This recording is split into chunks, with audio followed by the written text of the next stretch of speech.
വയസ്സുകാരനെ രണ്ടാനച്ഛൻ മർദ്ദിച്ച സംഭവത്തിൽ കുട്ടി നേരിട്ടത് സമാനതകളില്ലാത്ത ക്രൂരപീഡനമെന്ന വിവരങ്ങൾ പുറത്തുവരുന്നു. രണ്ടാനച്ഛനായ ഷൗക്കത്ത് അലി സ്ഥിരമായി മർദ്ദിക്കാറുണ്ടെന്ന് കുട്ടി മൊഴി നൽകി.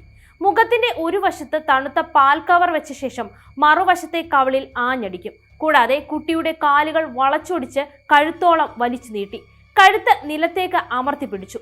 മർദ്ദനമേറ്റ് കുട്ടി കരയുമ്പോൾ ശബ്ദം പുറത്തു വരാതിരിക്കാൻ വായിൽ തുണി തിരുകിയ ശേഷം വീണ്ടും മർദ്ദനം തുടരുകയായിരുന്നു. ഉറങ്ങിക്കിടക്കുമ്പോൾ പോലും കുട്ടിയെ മർദ്ദിച്ചിരുന്നുവെന്നും വിവരമുണ്ട്.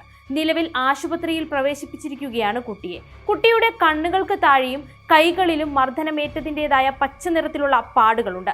ശരീരത്തിലും തലയിലും മുറിവുകളുടെ പാടുകളുണ്ട്. എന്നാൽ സംഭവത്തിൽ പോലീസിനെതിരെ കുട്ടിയുടെ പിതാവ് രംഗത്തെത്തി. പോലീസ് ദുർബല വകുപ്പ് ചുമത്തിയാണ് കേസെടുത്തതെന്നും അതുകൊണ്ട് തന്നെ പ്രതിക്ക് ജാമ്യം ലഭിക്കുമെന്നും കേസ് ഒത്തുതീർപ്പാക്കാൻ പോലീസ് ശ്രമം നടത്തിയെന്നും പിതാവ് മാധ്യമങ്ങളോട് പ്രതികരിച്ചു. പ്രതിക്കെതിരെ വധശ്രമത്തിന് കേസെടുക്കണമെന്നും പിതാവ് ആവശ്യപ്പെട്ടിട്ടുണ്ട്.